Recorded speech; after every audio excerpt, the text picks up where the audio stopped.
it's Sal. Thank you for so much for joining me today for our very first 2023 Tarot Card Success Seminar. I am so excited to be with you live today. I'd love to see who's with me and who's joining me. And if you are watching the replay, then you can just hit subscribe if you want to, because you'll be watching it on YouTube, if you want to make sure you get these every single month, because I'm now going to be very excitedly announcing that I'm doing these every single month in Tarot Card, in Tarot Mastery, in our Tarot Facebook group that's associated with our course. So if you want to make sure you're never going to miss out, like say you think I'm not really on Facebook much, then you can make sure you subscribe, and then they will show up every single month within 24 hours of me doing them. So I'm very excited to announce that. So thank you everyone for joining me here today. If you are here live, just pop in your name and where you're from, just so that I know you can hear me, and just so I know who's going to be connecting with me today. I've got so much fantastic content for us today to kick off 2023. So I'm going to be sharing with you questions like that I've been receiving throughout the month, but also that I've been basically feeling like myself that I want to help you a lot more with. Hello, Marcy from New York. And including questions like, can tarot help me with my life purpose? Questions around tarot and weight loss. So how to ask, how much weight will I lose like through a tarot reading, or when will I lose the weight by? How to ask questions around multiple choice questions and get the best results, because I've got a very big announcement about multiple choice questions, so I wanted to talk a little bit about that too. I'm also going to be talking about how to set prices in your tarot business. If you are thinking of starting a business, or you're already running a business and you're getting a bit confused about pricing. Also, why tarot businesses are different to other businesses, like traditional businesses, and how to overcome that, and why traditional advice sometimes doesn't work when you're starting a tarot business. Hello, Celso from Brazil. Thank you for sending me love. And I'm also going to be sharing with you, I had one more thing in here, one more juicy bit of tidbits. Where is it? Which which tarot cards reveal third-party situations or third-party interference. So I'm going to be sharing all that and more for you today. If you are here with me live, or you are on the replay, if you're on the replay, just pop in #replay. And if you've got questions, please pop them in, and at the end I will answer them for you. I tend to do that just so that I don't go off track. So before I begin, I just want to quickly thank the following people who have taken the time to give thanks and gratitude and review my course, Tarot Card Success, on Udemy. I am so grateful to you for doing that. It really means a lot to me. So Deborah Scott, Manako Rao, Nazarenzo Gomez, Diana Kearns, Susan Lewis, Nua A, and Sandeep Fispute. Thank you to them and everyone who has taken the time to rate any of my courses and write a few comments or reviews on Udemy. That means the world to me. Thank you so much. So I'm going to get started by answering a question that I've been getting. I love when this stuff happens. So I am about, in case you missed it last year, I am about to release a new course on Udemy around how to give more accurate and detailed multiple choice questions. So those of you who aren't quite into the course very far so far, I do deal with multiple choice in Tarot Card Success, but because it's a foundation basic level, I don't go too deep. Hello, Alan from France. It must be very late over there. What time is it in France right now? Like, I usually must be like after midnight, I'm assuming. Thank you for joining me after midnight. I do appreciate it. And so usually when multiple choice questions can be very simple to answer, but sometimes they get a bit more complex. And interestingly, I'm just about to release a new course about multiple choice spreads and how to do them to get more detail, what questions are best for them, like what questions are not really great for multiple choice and maybe do a different kind of reading, and what questions will suit them, and also how to choose the best way to do a multiple choice spread, some complications that can come along. I'm going to identify really particular cards that can come up that can be a bit confusing and things like that. But I want, and interestingly enough, just as I'm about to release this course in the next 3 weeks, I'm suddenly getting a barrage of questions of people asking me about multiple choice questions. So I really love it when that happens. But so I'm going to start by probably one of the most common one, and I want to answer this for you today. And that is, how do I tell the difference between what is the most positive card and what is what is a less positive card, basically. Now, and that's because, say you've got four choices to do something. So say it's picking a job or something, and you've got four choices, and some of them are really positive. Now, obviously, the easy way is you can get rid of the negative one. That's easy. But what about ones that are quite similar in positivity? So things like the Empress or the Sun, like they're really positive cards. How do you determine what is more positive than the other? So a lot of the time for me, if that comes up and my intuition isn't going one way or the other, then I will just defer to what is the highest ranking card out of the most positive. So that's one way you can do it. Kind of the easiest way, I guess, because then you just have to be able to count the numbers. The second way is I put the ball into my client's court and I say to them, what do you most want with this opportunity? What is the most important outcome for you? Because with this outcome, you will have this, and I will literally interpret the card for them. I'll say, this is how you're going to feel if you make this choice. Otherwise, this is how you're going to feel, or this is going to more connect with if you make this choice. And that gives them that sense of empowerment and that sense of clarity about what is it I really want. Because a lot of times when people come to you for multiple choice readings, they have choices, but they don't even really know exactly what it is they want. And the reason I like this method is because it actually also gives people a bit of a aha moment in realizing that, hey, maybe this choice isn't going to give me everything, because it's not. Most times when we're going for a job or we're any kind of situation where we're choosing, we're not going to get 100% everything we want, but we'll know that we'll get the most important things, and we get to weigh that up against each other. So say, for example, it was a university choice or like studying a 3-month course, one might be a bit more difficult because you have to commute longer, but the commute's worth it because you get funding back from the government for doing it. So, it's going to be cheaper for you to do it, those kind of things. So that's how I like to think about multiple choice readings when I'm doing the positive versus negative. And that is, I like to say, okay, what do you most want? What's the most important to you? And if it's feeling like this, and I'll give a literal interpretation of the positive card, or is it feeling like that? And so I do it that way. So that's just one of the lectures that I'm going to be discussing in our new multiple choice course that's coming out hopefully in 3 weeks' time, but I will keep you all very posted. Kelso, I've got your question there and I will answer them definitely. Hello, Heather from Melbourne. I hope it's not as sticky and dry there. Oh, I don't think you guys get sticky, you just get dry heat, don't you? It's very nice and warm here today on the Sunshine Coast, but Melbourne can sometimes get very hot and sometimes it's very dry. So I hope your weather is beautiful today, my love. So I hope that's helped anyone who gets a bit confused about, well, how do I tell what is the most positive card? Recently, someone asked me for a cheat sheet and said, can't you just tell me what the most positive is? And I was like, well, no, because that's very subjective. That's up to you, and it's up to your client, and it's up to the context of what's going on for them. That's very different for every client. So a cheat sheet would not help you. It would probably just confuse you more. So my next question is, I'm going to be talking about tarot and the life purpose. So I often get asked this, can tarot help me identify my life purpose or my clients' life purposes? So I do, and I'll just quickly add this. I have an entire course based on this on Udemy in case you haven't seen it yet. It's called How to Give Career Readings and Life Purpose Readings. And I go into specific spreads and why it's complicated and how you can do it. But I will start by saying that yes, tarot can, to a degree, share with you the direction of your life purpose. It can also obviously give you an idea of when you're going to start getting closer to it. In terms of doing if you do a 7-card reading about, what do I need to know about my life purpose in the next 12 months, and you're getting lots of victory cards, then it would seem you're going to get much closer to attaining it.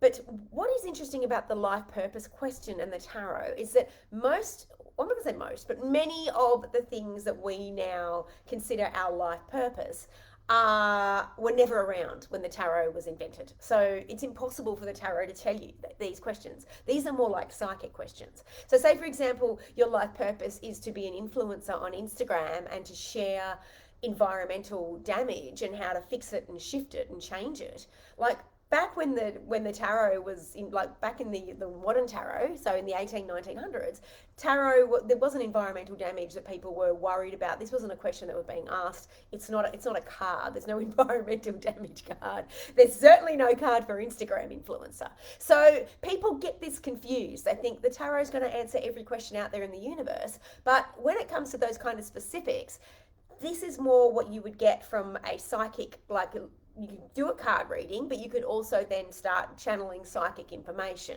That's what you would do more for that kind of question.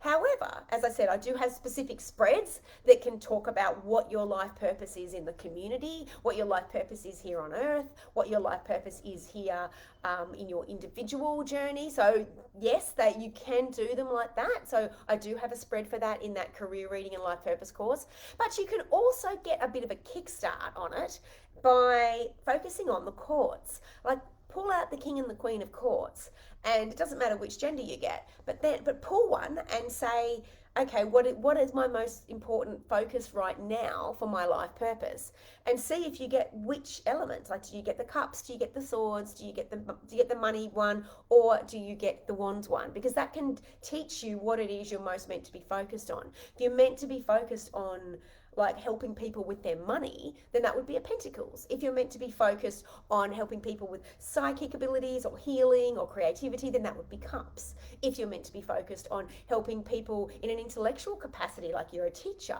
or you are like a professor or a teacher at school or something like that, or a writer, then which also can be a cups, by the way, but that kind of thing of like a more non, like sorry, what do you call it, a non-fiction writer, like a journalist or something, that would be more like swords, because that's very intellectual.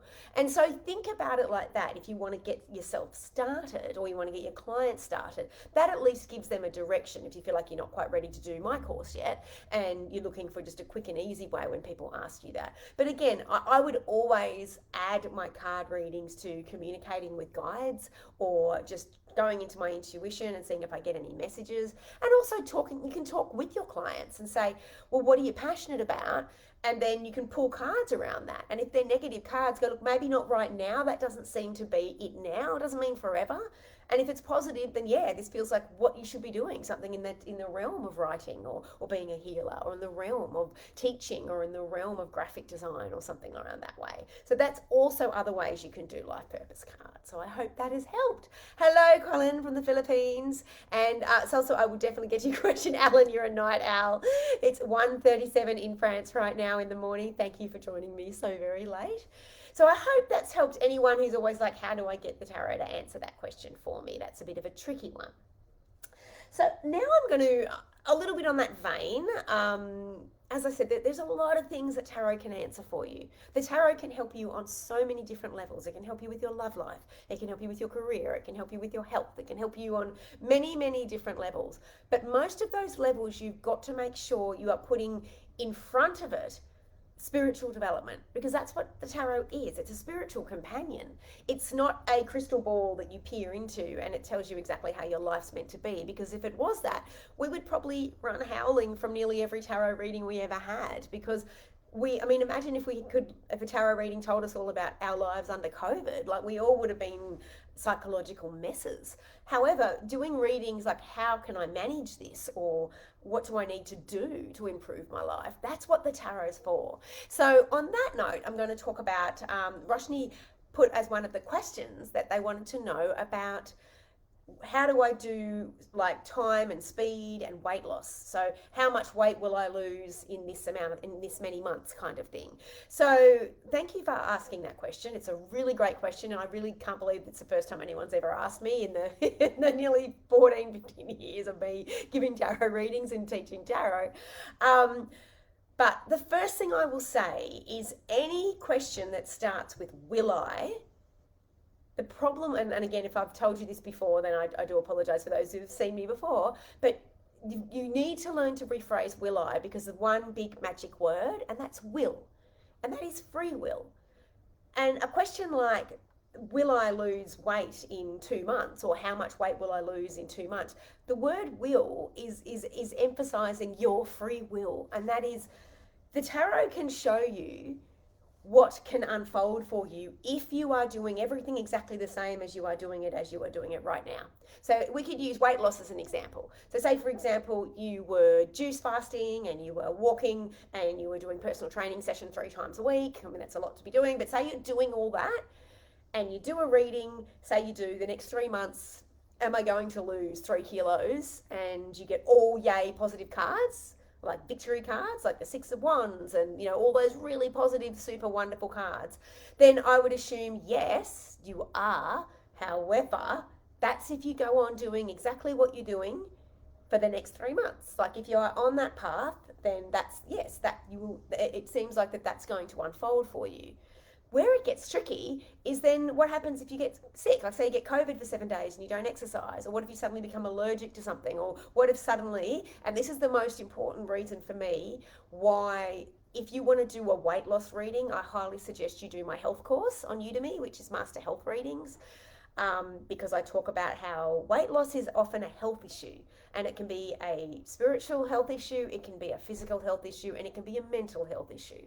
And I'll talk about my own recent journey with it, where a few years ago I had unexpectedly just gained a lot of weight, and it wasn't just that I was walking less or exercising or eating different.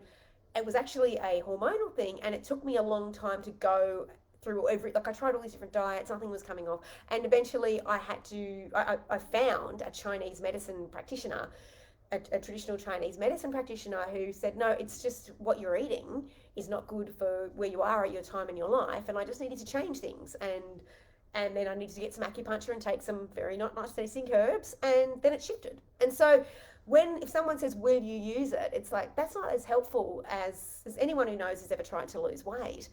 You can lose it, but then it comes back. So you want to help your clients, Roshni. You don't want to just give them, $10 answers of it. Yeah, you'll lose it. No worries. You got positive cards. Like instead, focus on what do I need to know about losing it, or what is stopping me from losing it, or what has caused me to gain it. Is this just a mental health issue? Is this a thing where you are trying to protect yourself and so you're eating more, or you're gaining weight without realizing it because you're protecting yourself, or is it that you are absorbing other people's energy, which is a big thing for tarot readers especially. We can absorb a lot of people's energy and put on a lot of weight. Is it because you've switched from being in a walk around job to a sit down job? Like there's so many different factors, and so for me it's really important to not think that a tarot reading is going to solve that. It's much better to say something like, okay, what do I need to know, and give it a time frame. Now, if you say, Sal, thanks for that, but I still want to answer that question, totally your free will again. I do have a course that does a lot more with time, and that is the Career and Life Purpose Readings course, where I say a bit more about how to give specific time. But I would be very, very careful, as I said, because you might say to your client, yeah, you'll lose that weight, then they come back in 3 months and within a month they put it all back on because there's another psychological issue going on, or a spiritual issue, or they get sick, or something else happens, it gets in the way, they hurt their ankle and they can't go to yoga anymore, or something like that. So that's why I would veer away from those kind of readings. As I said, it's more, again, one of those kind of psychic message readings I would get. But if I got that message, I would get along with that, I feel like you need to think about maybe Reiki healing, or I think maybe this is going back to your childhood when you were picked on at school.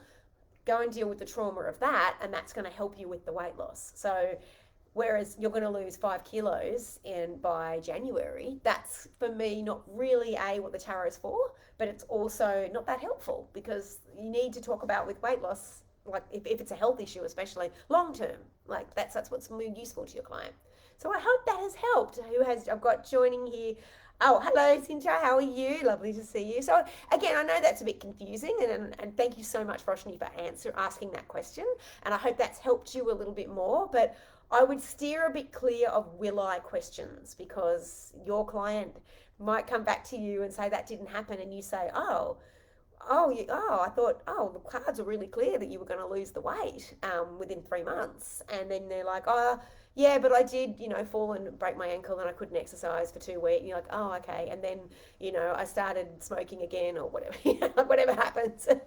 So that stuff is the stuff that's their free will, or like an accident. Well, an accident isn't. But they might also get I know this is I talk about this in the career greeting course a lot. They might get a little bit hashtag lazy, and I'm not trying to associate weight gain with laziness. It's more they think, oh, it's got it sorted. Roshni said I was going to lose the weight, so I don't have to worry. I'm fine now. And then when that big juicy ice cream comes out, or when suddenly I'm feeling a bit depressed and I feel like maybe I should just go to the fridge, it's all right though because the tarot reader told me I'm losing the weight. And so as you can see, like sometimes the free will can override what you have seen and said, and the pathway can change if they change their mind. So I hope that has helped everyone. Now I am going to talk a little bit more, which is a question I get a lot, and that is how to set prices for my tarot business and my tarot readings. So the first thing I'll say is that it is different for everybody, and that's really important to remember. It's going to depend on a number of different factors. The first factor is, are you offering the readings offline or online? So in my course, Build Your Spiritual Healing Business, which is on Udemy, which is about how to set prices and the modeling and all that kind of thing, I talk about, well, if you're offline and you're just doing it in your community, then I would charge what you see other readers charging locally. There's no one fixed tarot reading price across the world. Look and see what people in your town and community are charging if you are offline, and start a bit smaller and then work your way up. But obviously I always think you should have 3 different price points, like a 30-minute reading, a 45-minute, and a 1 hour. I think that's the really good way to give people the option. Secondly, if you're going to be online, then it's a different story, because where are you wanting to market to?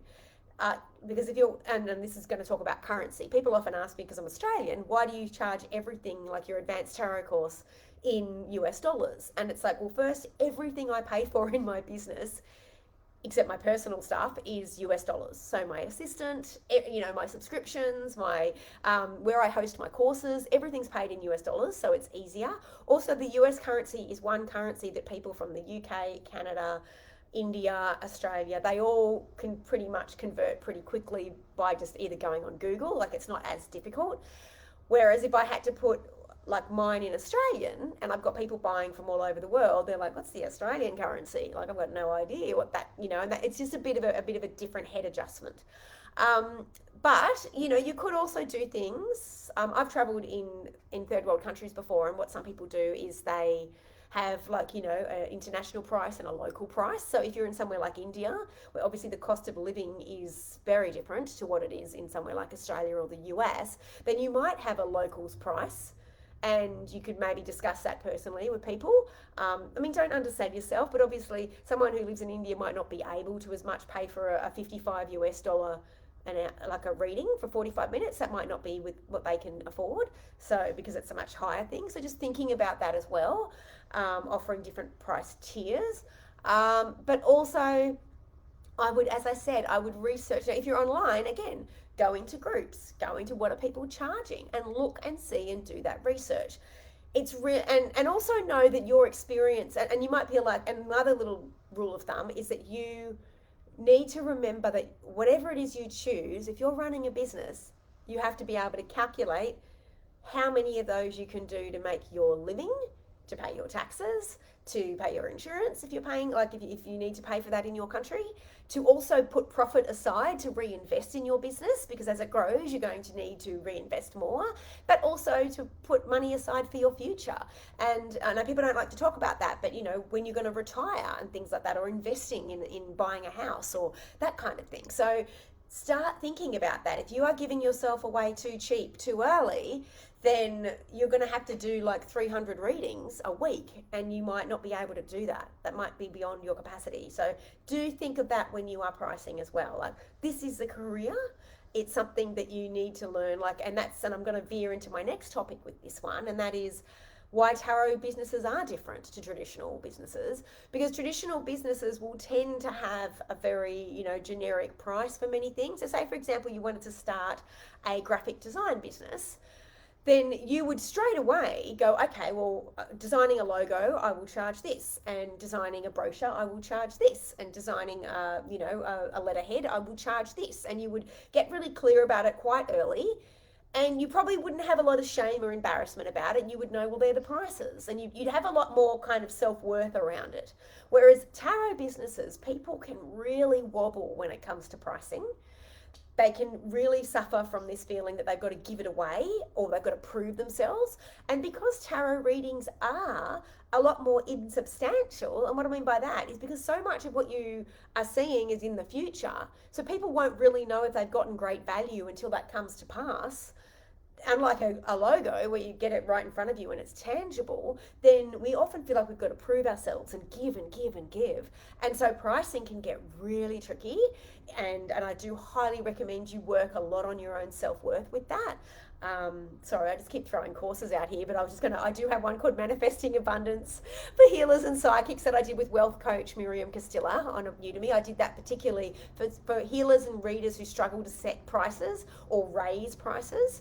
But to get yourself started, really think about, okay, how many can I afford to do?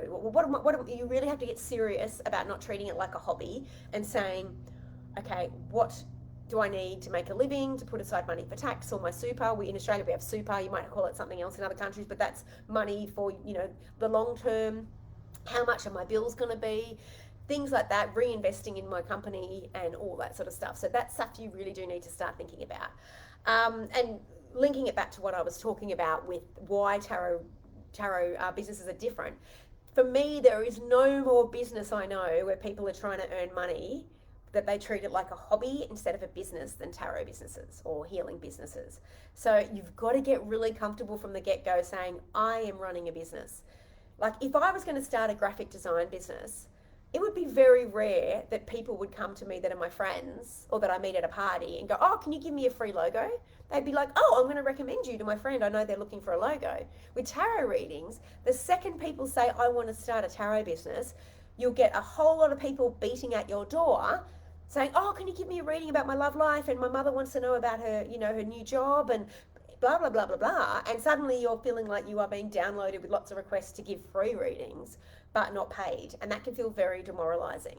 So it's really important that you, as soon as you say, I'm going to make a living from this, that you treat it like a business and get really clear and be like a traditional business by saying, well, actually I'm running a business now, but I'm very happy to offer you this pricing, or, and things like that. And one of my big tips with that, I talk about this a lot in my advanced tarot and psychic business program, is always have in your marketing and in your websites, always have the information there of what the price is. And when people start talking to you about, can I have a reading? Go, yep, no worries.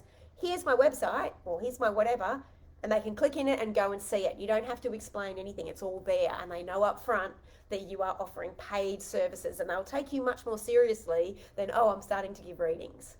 So I hope that's helped anyone who's had that problem. Most of us have had that problem, but it is one reason why sometimes becoming a tarot reader can feel a bit more challenging than any other kind of business that you're trying to start, because it's not tangible as much, and people will push you to give free stuff. They think it's easy to just pull a few cards. And we're constantly seeing this in groups. People are like, oh, can someone just pull a few cards for me? And like it's something really easy to do, when actually pulling cards for people takes a lot of mental and spiritual energy, and it takes a lot of love, and it takes a lot of effort. So that's something to just think about when you are price charging too. It's not you just pulling random tarot cards and telling people stuff. It's actually connecting and being responsible for someone else's choices and life decisions. So it's a big thing. Hello. Mitzi's got a great question here too. Rumi, definitely too cheap. That's great advice. That's awesome. I'll answer everybody's questions at the end. So thank you so much for posting them. So I hope that has helped anyone who has been a bit stuck with those things about how to price and why tarot businesses are different and how to overcome that. Those of you who attended my free Grow Your Online webinar, Tarot Business, free Grow My webinar, brain just went then. Those of you who in December attended my Grow Your Online Tarot Business free webinar presentation that I gave, everyone's given me so much great feedback, and thank you. I am going to give another one in the next couple of months, so do keep your ear out for it. If you missed it, if you're already on my mailing list, then then I'll let you know. If you're not on my mailing list, then just reach out to saljade.com/contact and just put, can I be added to your mailing list on it, and let me know when the next one's coming up. So it's a 1 hour masterclass where I help you grow your online tarot business, whether you're just starting, whether you are starting and feel like you're getting nowhere, or whether you're someone who has been on your social media for a while, feeling like you're not making any progress, and you want to learn some really great tricks and strategies for boosting your social media channels without being on Facebook all the time. So I hope that has helped everyone. So I think that's everything I wanted to cover today. I'm hoping that I got everyone's questions in. The interference one. Okay, thank you. So somebody recently asked on the Udemy board which tarot cards indicate interference. Now, keep in mind when it comes to the tarot readings, there are different levels of interference. If it's the most common one, which many of you would have already probably dealt with, the cheating cards. So the 3 cheating cards, I guess, are the Seven of Swords with the 3 of Cups and a person card. So usually it's going to be a court card, but generally it can also be like an empress or something. But those are for me that I'm like, okay, there is some kind of untruthfulness or deception going on. Having said that, can I just say, and again, I've got a whole section on this in my love readings course on Udemy about infidelity.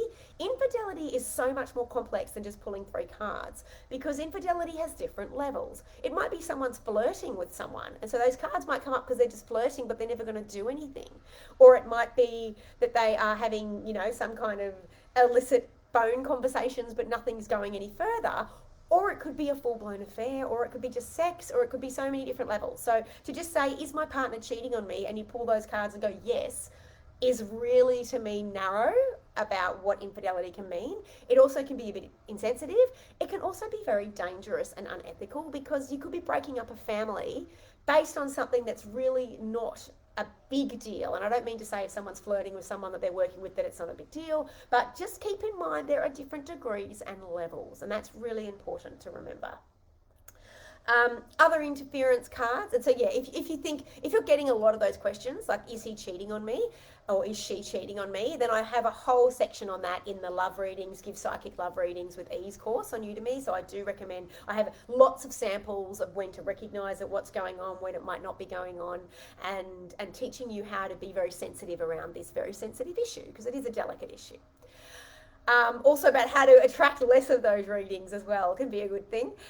Other cards that can indicate interference, so things like the moon can sometimes indicate that things are being hidden from you. But my other favourite interference cards, and I'm not talking about infidelity, but just with other people that are interfering, are for me the 5 of Wands, because that means that there's too many cooks in your kitchen, too many people are interfering. The Chariot, like you're being too distracted by other people's dramas, like they're dragging you into their dramas. And the 5 of Swords. So they can all be interference cards as well for me, from other parties, as well as people. So that's one thing I teach you with your court cards. If you get if you pull a court card and it's definitely a person, and you determine it's negative, then that can often mean they're interfering and they're blocking your path. They're a block for you. So that's my other interference cards as well.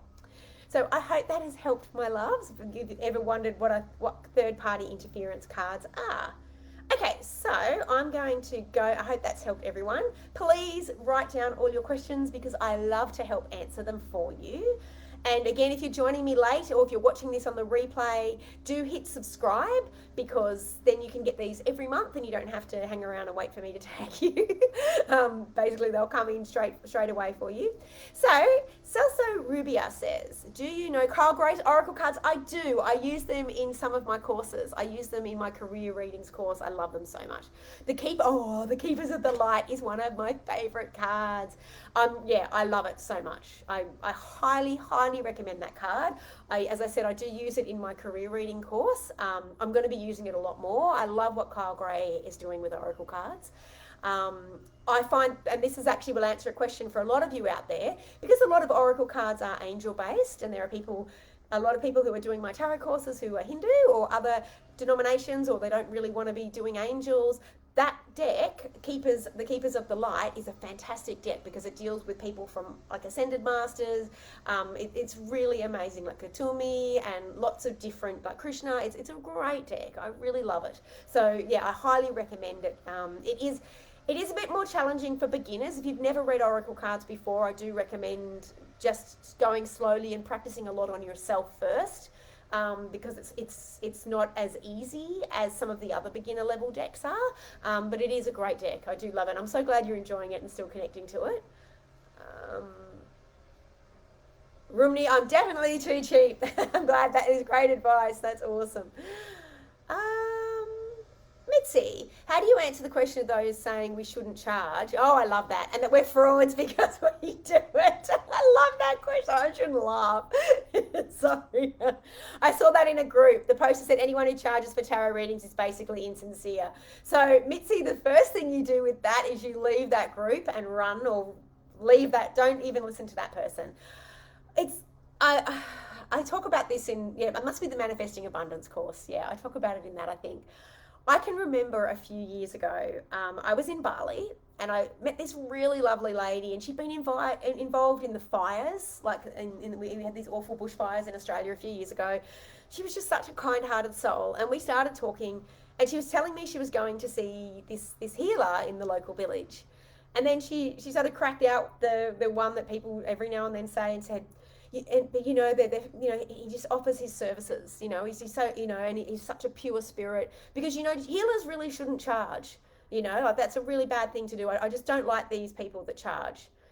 And, I didn't go into it with her, that's her belief. But the thing is, if you are a gorgeous healer in Bali and an elder, you're living in a house that probably everyone else is paying for, and people in the village are probably bringing you whatever you need. In our current modern day, if I decided to stop charging for tarot readings, then I don't know how my rent would get paid. I don't know how my taxes and all my other stuff would get paid. So it's really important to remember that you are offering a service and you are radically changing people's lives. And you wouldn't go to the doctor and say, well, you shouldn't be charging for this. Why are you charging for this? Doctors charge because they have worked hard to get to where they are. I know they've worked, they've done longer degrees than being a tarot reader, but also a lot of tarot readers have spent many years practicing and giving things away for free. But also that's, because that's their job, and they have bills, they have receptionists to pay for. Like, I have a huge amount of overheads that are involved in running my business. So when people throw that one at me, I go, well, okay, that's fine that you have that opinion. Can you suggest to me other ways to pay for my overheads? And something that people don't also realize, especially if you're running an online business, you'll be investing a lot in programs. And I know you are, Mitzi, because you're in my advanced tarot program. You'll be investing a lot in running subscriptions to host everything, like things like Canva, things like data storage, all that stuff that you need to get out there, the marketing aspect. So that needs money. Like, that just doesn't come free. Facebook doesn't say, yeah, you can just do that, no worries. And so, I find it a weird concept that tarot readers should be free, but everything else we have to pay for. Like, we have to pay. Like, should dairy farmers give away their milk for free? No, because they work hard for it. But yet tarot readers should give it for free. So look, let people have that. When people hit me with that, I say I do support a lot of charities. I supported lots of families overseas in developing countries during COVID. I also support other charities regularly, and that's how I give back. But to say I shouldn't be paid for changing people's lives, like, you wouldn't say that to a counsellor or a therapist or a psychologist, and yet they are doing the same thing. You wouldn't expect that if you went to see a psychologist that they would just give you a free session. Like, not at all. Like, you would expect that you need to pay for it. So it's the same thing. So I would say that to them. I go, well, I understand you feel that way, but again, if they're saying it in a Facebook group, just ignore them. Like, that's, but if someone actually individually confronts you with that, like privately, then I would say, I understand that you feel that way, but I'm running a business and there are bills to be paid, and that's how I pay my bills. And then I'm a better person if I'm not financially distressed. If I'm financially distressed and I'm giving away all my readings, then I'm not helping myself or my family or the people that love and support me, because I'm begging them for money. So that's not a good scenario for anyone. So I hope that's helped a bit more, Mitzi. Again, it's different for everyone. I know readers and healers that give it away for free and they are perfectly capable and confident in doing that. For me, it just doesn't work for me personally because I'm running a business and I try to give back free in other ways. Happy New Year, darling. Hello. I think the tarot, Celso said, I think the tarot, besides being a part of my spiritual journey, I invested money to learn it, and the tarot demands knowledge and training. So it can be offered as a service too. Thank you. Yes, it demands, that's the thing. People invest a lot of time and money in being good at the tarot. So, that deserves compensation. I think each one should decide what they will charge or not. I would listen to my intuition. Yes, absolutely. And again, I've had people who have been in my Tarot Card Success course for years who said that to me, say I have no problems with free readings. And they've even got a bit offended when I said everyone should charge. And I went, okay, well, maybe not everyone should charge, but if your intuition says you don't feel like you want to, then don't. It's free will and choice. We shouldn't judge others by their choices. Ruby, I was thinking of giving up my business, but this gives me motivation again. Oh, I'm so glad. Awesome, Rumi. What advice would you give for new tarot businesses to not lose dedication? Look, I definitely think every person who decides to embark on this beautiful journey to become a tarot reader needs tools in their box. I have a lot of tools in my box, and my tools usually include things like tapping. So I have a course on Udemy about how to boost your psychic gifts with EFT tapping. Tapping for me is something I use a lot when I'm losing the motivation in my business or in any area of my life.